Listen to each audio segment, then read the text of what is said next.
Buenas tardes, profesor. Esa es mi entrevista sobre el tema de la guerra civil. María Dominga del Cid, ¿Y cuántos años tiene? 63.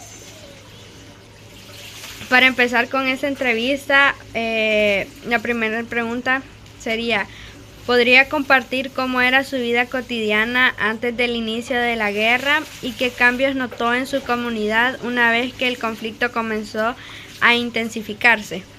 Pues antes de la guerra, todo bien va, porque los quehaceres cotidianos que uno tiene, ir a la comida, ir a la milpa, todo eso. Pero ya después de la guerra, todo cambió, va, porque ya uno tenía que protegerse. Ya fue más conflicto para la familia, para uno que yo, que estaba joven en ese momento. 3. Como segunda pregunta tenemos, durante el conflicto muchas personas fueron víctimas de desapariciones forzados, amenazas o secuestros. Si le tocó vivir algo parecido, ¿cómo recuerda ese momento y qué impacto tuvo en su vida y la de su familia? Pues digamos, en mi hogar, no hubo ningún desaparecido cuando empezó la guerra, pero pues alrededor sí, alrededor de nosotros, del sector vivía sí. 3. Como tercera pregunta tenemos, las masacres marcaron profundamente a muchas comunidades. ¿Conoció usted o vivió acerca de alguna de estas tragedias? ¿Qué recuerdos recuerda de lo que sucedió y de cómo reaccionaron las personas a su alrededor? De los actos de masacre sí lo viví, porque mataron toda mi familia y yo pues no estaba ahí, salí.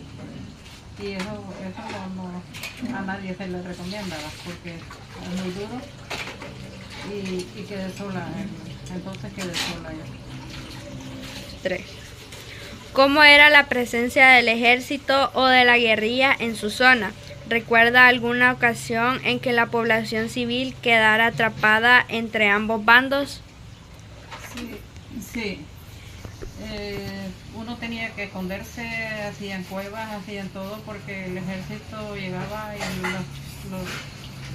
la guerrilla pues estaba vigilándolos, entonces era un conflicto que uno no podía, no podía estar tranquilo, ¿va? Porque se hacían cuevas debajo de la casa, se escondía uno y no era nada bien, ¿va?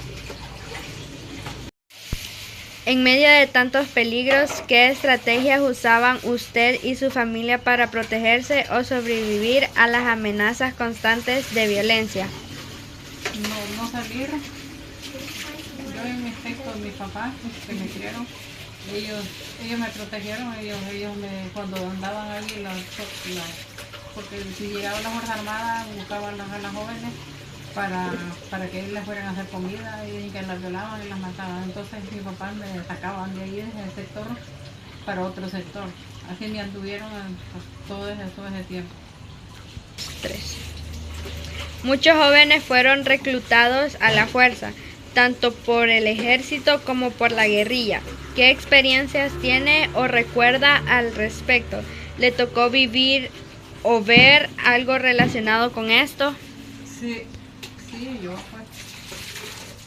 pues, varios jóvenes, varias de la guerrilla, o si pasaba el ejército por ese lugar y uno cogía agua, le daba, pues la guerrilla estaba presta a llevarse quien podía y matarlo.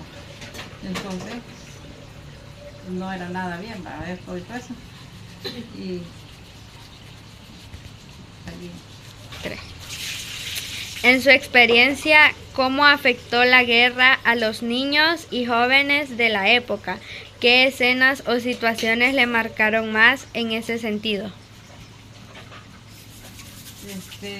Pues afectó muchísimo a los niños porque no caían las bombas ahí cerquita donde nosotros vivíamos, el sector ese donde yo vivía, entonces las bombas y fue muy afectado para los niños, porque para todos, pues, jóvenes y niños, fue muy duro eso. Durante el conflicto, la desconfianza entre vecinos o entre comunidades fue muy común. ¿Sintió usted que la guerra dividió a las personas que antes vivían en paz? Sí, bastante, porque una eran de un barrio y otra de otro, entonces no se confiaba en nadie. Porque si uno platicaba con alguien y era del ejército, del lado del ejército, no había problemas, porque le ponían el dedo, y veían lo común que decían, si es que fulana le puso el dedo, pues lo mandaron. No hubo mucha desconfianza. ¿Hubo algún momento o suceso específico durante la guerra que usted considere como el más duro o impactante que le tocó vivir o presenciar? Sí, bastante, porque lo duro era que uno no podía salir libremente. Si uno iba a una parte, estaban las Fuerzas Armadas, iba a otra, estaba el ejército, estaba la guerrilla, entonces no se podía, no era tranquilidad uno estar ahí. 3. ¿Cómo enfrentaron emocionalmente usted y su familia las pérdidas o el miedo constante a que algo pudiera pasarles? ¿Qué papel jugaron la fe, la comunidad o los lazos familiares durante esos años? Bueno, pues la familia pues pasábamos que no salíamos, estábamos ahí y pidiéndole a Dios que Dios concediera la paz. Y eso fue que teníamos la confianza en Dios, que Dios nos iba a sacar de ese problema. 3. Después del conflicto, ¿cómo fue el proceso para reconstruir su vida y la de su comunidad? ¿Sintió que hubo justicia o que se reconoció el sufrimiento de las víctimas? Sí, porque ya después de la guerra, pues lo confirmaron los acuerdos de paz. Ya uno ya por lo menos salía y todo ya era diferente. Ya era un cambio que hubo un cambio, ya no se tenía ese miedo que uno tenía antes. Y como última pregunta tenemos, ¿qué cree que las nuevas generaciones deberían saber o entender sobre lo que realmente se vivió durante la guerra civil, más allá de lo que aparece en los libros o se menciona en la política? Sí, pues tiene que saber, porque eso no tiene que volver a suceder, ¿va? Y tiene que saber que nomás hubo en ese entonces, porque fue una guerra tremenda, y eso pues, tiene que saberlo todas las generaciones, como están los libros, como uno lo sepa, ¿va? Como uno lo haya vivido, es bueno que ellos sepan. Bueno, muchas gracias.